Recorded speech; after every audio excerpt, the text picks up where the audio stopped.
All right, guys, big week this week for some data coming out. Last week was an up week for the market. And even though it was weird because Nvidia reported they crushed numbers and they are actually down quite considerably from their high, after market high of 515, but they were down about 3 or 4% to start today, and now they're in the positive. It's a very, very volatile market. The options markets are very, very volatile. We had Fed Chairman Powell talk on Friday, and he said he is very, very committed to 2% core inflation. He seems pretty committed to raising rates. Remember, core inflation is the regular inflation less food and energy since they're so volatile, okay? They can change from week to week, from day to day. So guys, what we're here to do is we're here to discuss the economic topics. I'm very active talking about economics, but I don't want to make predictions on where we are or where we're going. On where we're going. The inverted yield curve has been around for a while, and we have not had a triggered recession yet, according to the pundits. Technically, a recession is 2 quarters in a row of negative GDP growth. We haven't had that, real GDP growth. Now, I like to be very active talking about investments and economics. Here's my Twitter. I'm very active here. I actually have a lot more than 1,486. This is a little bit older, but follow me there. Engage with me there because I like to discuss these things. Say hi. I really like talking about economic ideas, but I want to talk about them in the regard of where we stand today. Okay? You can still have an upward market and a growing economy even with the headwinds being there. Do I believe the market's overpriced? Absolutely. I talk about it every single time we make a video. I believe markets are massively overpriced. But the one thing I missed several years ago when I started saying this was markets could be irrational longer than I could be solvent. So markets kept going up and up and up, and the fundamental base value of the markets has increased. Inflation has actually helped the stock market, okay? Because that stock market GDP ratio has helped there. But this week we have some big news out. Tomorrow is the Schiller Home Price Index, okay? This is a big one because people are confused. 2 years ago, interest rates on a 30-year mortgage were as low as 2.6%, and now they're over 7%. But yet home prices aren't down. Why is that? Well, the reason being is low inventory. 10, 12 years ago, the number of homes for sale in this country is over 4 million. We're now at a little over 1 million, okay? So when you have low supply, it can keep prices up because people always think about demand. Oh, a lot of people want this, therefore price goes up. Not necessarily.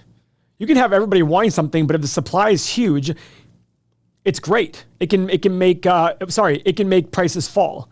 However, when demand falls, which obviously higher interest rates will make that happen, then a low supply will be there. And remember, right now you're only moving if you need to move, because it's something absurd like 60 or 70% of people have a mortgage under 5%, and it's like 98% of people have a mortgage below today's mortgage rates. Those are big numbers. You know, as an example, my fiance bought a house 3 years ago, and she literally got the absolute bottom on interest rates. She's paying 2.625 interest on a 30-year fixed mortgage. You know what I told her recently? You're never selling this house. And we're finishing a house right now, and I said, when we move in that new house, we're going to rent this house out for you. It'll be your investment. And she's all in favor of that. Why? Because her rate's so low.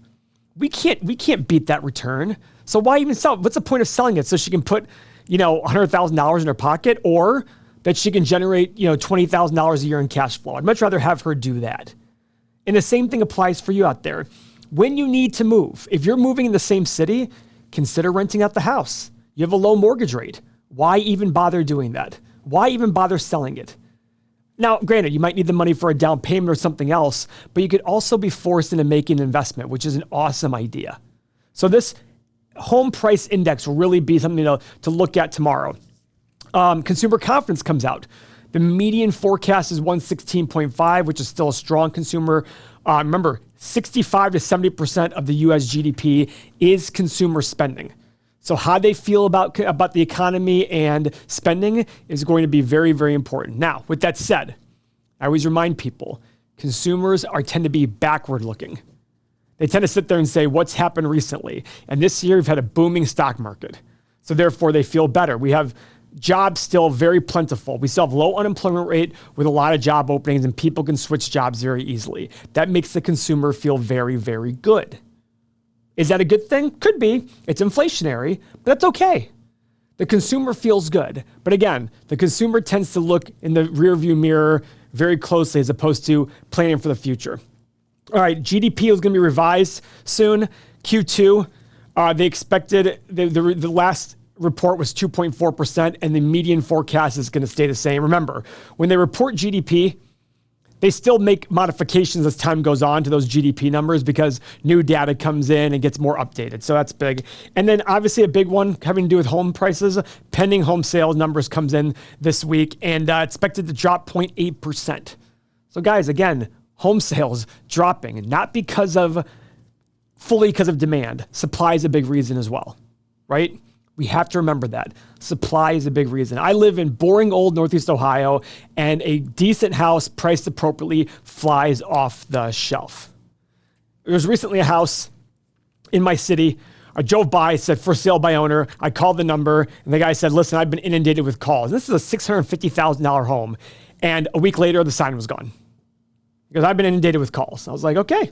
Because I was looking at it for having my fiance's oldest daughter go buy that house and live in it for herself because her and her family are in the area. And I'm like, what is going on? And that's a $650,000 home. And in Northeast Ohio, that's a big home. There's 3 acres, 5,000 square feet. It's a beautiful, beautiful home. And it flew off the shelf. For sale by owner. That's the big thing here, guys. So last week was a great week for stocks if you care about stocks going up. If you want value in terms of buying when prices are lower, it was a bad week for you. But there's been a few weeks in a row of dropping stock prices. So again, in the short run, stocks are a voting machine. In the long run, they're a weighing machine. So in the short run, whatever is the most popular is going to go up, and whatever is the least popular is going to go down. In the long run, though, the fundamentals will drive. As long as you pay a reasonable price today for an investment, the fundamentals will drive where your investment goes. So if you pay a reasonable price for Microsoft today, if the company grows its profit 10 or 12% a year, you are likely to see a 10 or 12% year rise in your investment. The question is, what's a reasonable price? And that's the thing we always struggle with on this channel because investing is very much an art. We don't know what's going to happen in the future. And even though we look at this data week to week on home prices and consumer confidence, what we care more about is, can we pay a reasonable price for reasonable growth? That's all we care about. That's what we care about doing here. And usually that happens during bad markets, during bear markets. You're going to find your best deals during recessions and bear markets. That's also because it's the scariest time to invest. So I encourage you to follow us on this channel, follow me on Twitter, look at the things we're doing and listen to what we're saying, not to copy us, but to get a proper mindset of how to think about things.